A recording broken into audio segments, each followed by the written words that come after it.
Co-constructing criteria is one of many tools teachers can use to actively engage students in their own learning. Based on the work of Ann Davies, this powerful instructional tool can be used in any subject, in any grade level. Teachers, students, and coaches in the SunWest School Division share their classroom experiences with co-constructing criteria. Criteria is what's important to a particular project. What counts?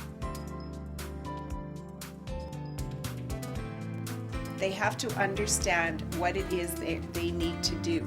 Then they can tell me what makes that good. One of the assessment practices that I feel is extremely beneficial for students is the co-constructing of assignment criteria. It helps students become more involved in their learning, making them more self-directed and independent.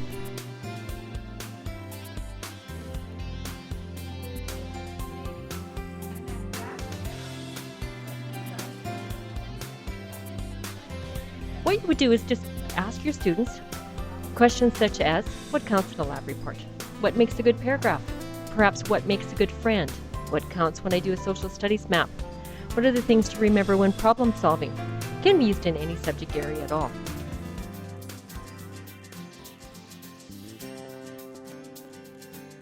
It was just writing an opinion paragraph on the English language. So kind of does technology have a positive impact on the English language or a negative impact? So then together we discussed, okay, what criteria do we need to make an opinion paragraph? Eventually they got to the idea that, well, we need to have at least a sentence that will say, you know, this is the side I pick. And I used it even just, you know, as a new teacher to kind of see myself, okay, well, what makes a 5? And it helps so much even as a teacher to see where each student would fit as well. So, and they see it too as you go through it with them. They can pull it out and pinpoint it as well. We had just finished writing descriptive paragraphs, and I thought I had given them enough background information, enough examples and criteria. And so we went through this process, and I marked these descriptive paragraphs, and they just weren't to the best of their abilities. And after being at Ann Davies, I thought, you know what, I could do this better. And so we went back and basically redid that assignment. And so we decided that there was some criteria missing in order to make it better at a higher level. We started off by brainstorming on just a whiteboard, what does a descriptive paragraph need? Indenting a paragraph to double spacing, to using adjectives. And we had probably, I don't know, 15, 20 different random topics all over the board.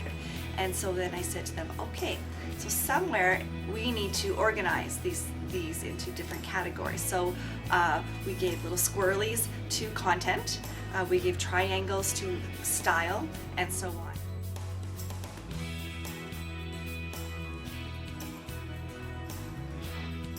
And the whole sorting process, because it's just a brainstorming at the beginning, so the whole sorting process is good for the kids too, because it makes them think about what the project is going to be about, and they have to put the like ideas in the same categories, and so then they're just thinking about what the project is going to be about or what the criteria is going to be about.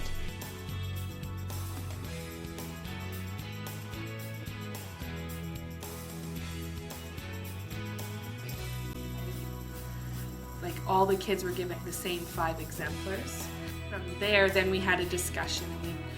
I read each piece out loud, and then the kids volunteered ideas about what made that writing effective.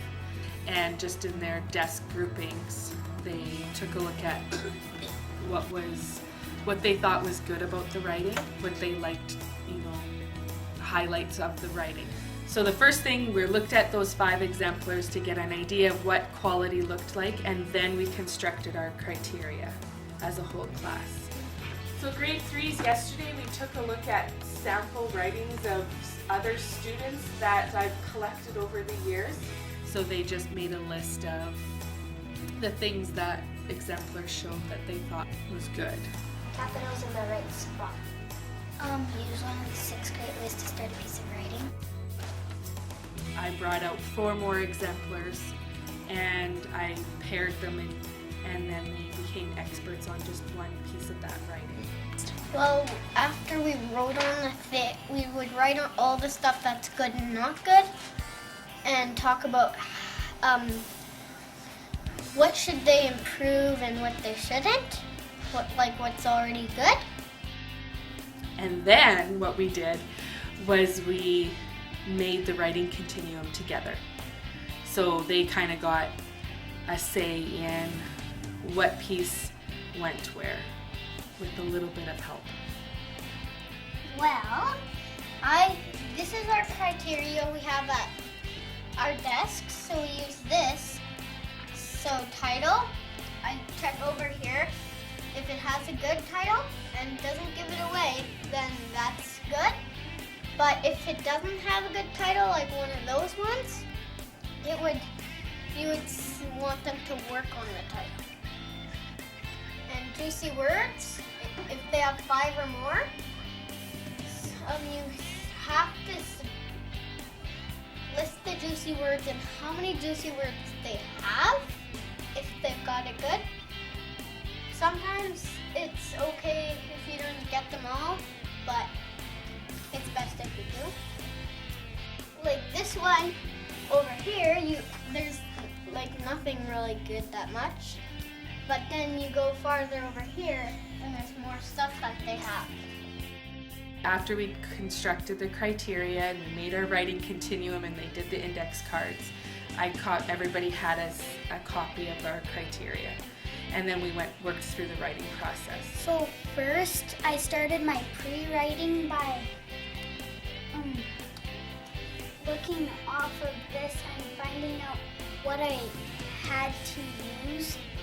And then I would start finding some juicy words that would go good with the title I made. We started doing our own writing, and I always looked at this to do it.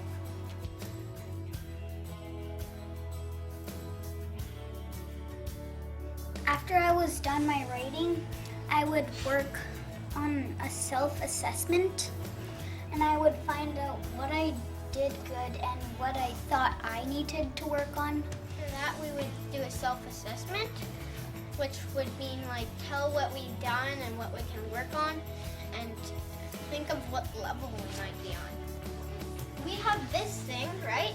So we can look at that and see what they have and what I have. So then we would know which part we are on.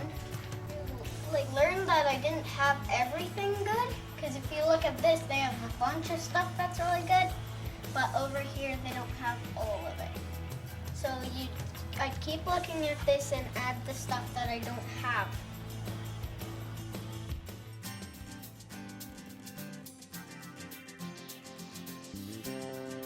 It does take a lot of guiding, a lot of prompting. I felt the end result in the project worked out, it was just so much more successful because they didn't just take that sheet that I gave them and throw it into their binder. They actually looked over it and kind of said, oh, I remember adding this, I remember looking at this part. So I think the success rate was so much higher.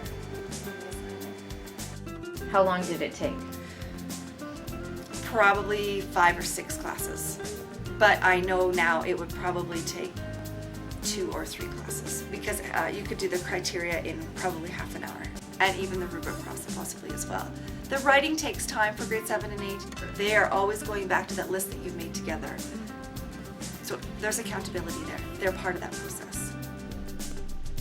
Well, if you set with the students, then they take ownership over that because it's their ideas. And so the teacher should just sit back and let the students set the criteria, but the teacher having in the back of their mind that this is what I think is important. And if the students don't come up with that, then at the end, that's when you give that idea, you submit your idea as well.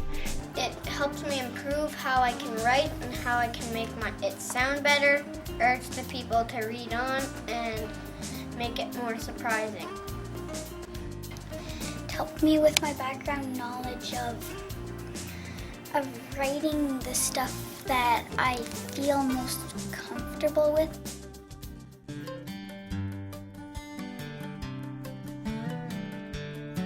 I just try and keep in mind that the important thing is for them to be able to identify examples of what a 5 would be, and examples of what a 4 would be. I think it's important for me to be able to say, these are the kinds of things that would be in a 4, and to try and elicit those responses from them. First of all, when we did it the first time, there were maybe 2 3s and everything was a below level 3. Interesting. After doing the entire process with building the criteria and the rubrics together, there were a few 2s, but those students improved and did so well, and there were even some 5s. So most people improved 1 level, if not 2 levels. Time consuming, absolutely, but worth every moment, because the next time you build criteria, it's gonna be that much better and that much quicker.